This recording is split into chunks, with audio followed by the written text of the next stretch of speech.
salary package? What are the companies that is available? Do we have it in Chennai or do we have it in other locations? So there will be a lot of questions. So if you have to look into Chennai, the major hub for clinical research is absolutely Bangalore. Okay, Bangalore we have more than 50 multinational companies. You've all heard about Biocon, right? Biocon, have you heard about Syngene? Syngene is it coordinated with any company? Syngene is whose company? Yeah, Biocon. So Biocon's sister concern is Syngene. Do you know any other company's name which is connected with Biocon? No, Icon is different. Icon is a separate multinational CRO. It's not connected with Biocon.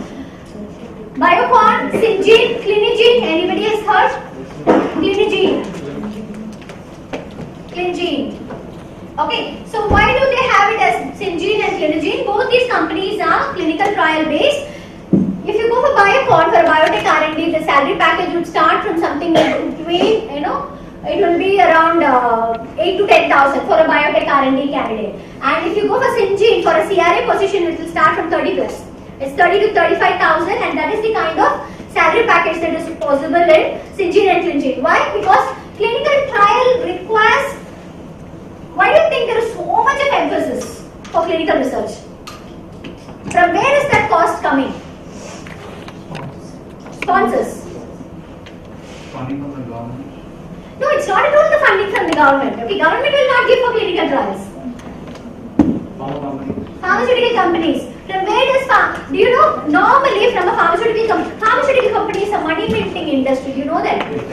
Yeah. Okay. So because who is fixing the drugs rate? What is an antibiotic cost? A pharmaceutical company fixes. What is a pharmaceutical companies, like a drug being done? An antibiotic costs 200, 300 rupees, and like you can take up an injection or something. Who takes this charge of the billing of pharmaceutical drug? So the entire cost. So initially, what was the pharmaceutical company spending on? Not in research. See, you take a pharmaceutical company, QA, QC, they'll be paid less. R&D, not very big. R&D, very few people will be there. Only the top scientists will be there. It will be an R&D department. Pharmaceutical company, all the people will be paid very less. QA, QC or formulation R&D or packing, whatever you get into, it's going to be ready. It's going to be lesser. What was that one fact which was normally a pharmaceutical student or licensed students, normally where will they go in for higher package? Marketing. Okay, you know that marketing was the huge chunk. Pharmaceutical companies will pour money on pharmaceutical marketing because what the rep is representing, what the drug the doctor is writing, that is equivalent to the billing of the market. So that is what is going to boost up the entire profit range of the pharmaceutical companies. So when such is the case, where will they spend the money? It will be into pharmaceutical marketing. Pharmaceutical marketing, what will you do if you bring in a new drug and that particular drug is going and getting marketed? If the doctor, have you seen those representatives that used to there'll be so much. I also started my career as a pharmaceutical, into business development. So I know how it works, the incentive structure. So the first thing, I am basically a pharmaceutical student, and I think I've not given you an introduction about myself. My name is Alamelu Murli, and I completed my B Pharmacy almost around 15-16 years back. I started my career as a pharmaceutical business development manager, worked for 3-4 years, then moved into Accenture into TV. So long back, we knew that was the nascent stage of pharmacovigilance and CDM coming up into the market. I'm talking about I completed in 2002, B Pharmacy. And then I moved into MBA HR. I was into both the process of Accenture as well as into TV, into the HR recruitment. And I found that every day walk-ins will happen in Accenture, if you are aware of. My maximum, even now, weekly 3 days walk-ins will be going on for pharmaceutical students and also for life science students. The number of selections will be very less because people are not being trained. And there used to be, if at all people are being trained in clinical research, there was only one option, MSc clinical research, which will again take another 2 years. People will not be willing to invest for another 2 years into MSc clinical research. So there was a huge gap. And MSc clinical research used to cost 8 lakhs. People used to do, like 5 lakhs or 8 lakhs, 1 year course and 2 years course. And yet, do you think all clearly equipped for clearing the interviews and getting the right placements? No. There are a lot of people who finish MSc clinical research and still wait, they don't get a right job. And that, when such was the scenario, we felt like there was a huge gap between the market requirement. Market is having huge potential. Requirements are there. Students are having interest to move into a right industry. But the industry is also having openings, but there is no proper bridge between the students and the organization. If you can lift the students professionally, and in every way, it's not about the technical. I always tell people, like, it's not about just a technical train of clinical research that we do. Because just with clinic, we have a track record of more than 5,200 students in the last 7 years. We are placed in MNCs. And the same place, we have conducted number of campus interviews, including Icon, Accenture, Indegene, Quintel, all these companies from Bangalore. They come here to our institute to take students. And the only thing they will ask is, what is that one aspect that you train students? Because it's not about the technical training. Technical training, I don't even enter into that segment because trainers take. There's a lot of gap from, you will get it through in the course what we teach, from your attitude towards your work. Because we come from school we are completely judged and all this timings and strictness, everything is there. We move into a college with an attitude of a free, it's a free way. Nobody can question us. If somebody questions us, we will not allow them to question. And you feel that rebelliousness is one of the attributes of a college student. And with that, you go, what will be your first thing to enter in? You have a lot of things you have to bring in.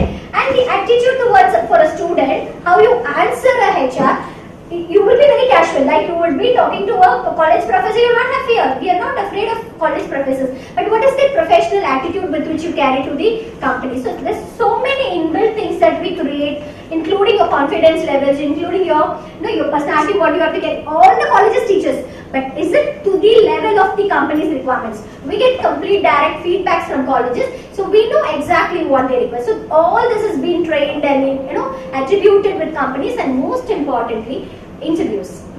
It's not about everybody gets through with the first interview or second interview. So you must need somebody who's a professional expertise who can be behind you to tell you this is that one aspect you have to correct. Maybe nothing as such, they would have gone late to the interview. And the HR would immediately reject. They would not even put you through. They will take the interview, you would have done perfectly well, but they'll think you don't have an attitude towards timing.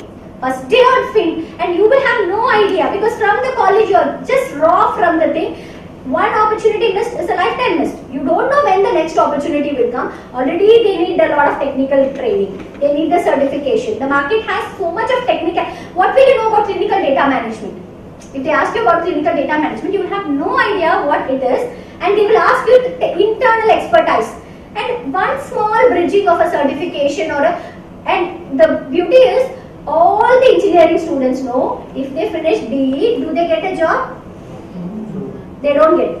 Every engineering student knows from 12th standard itself, people who are into the all this, they are planning for engineering, they will go for what?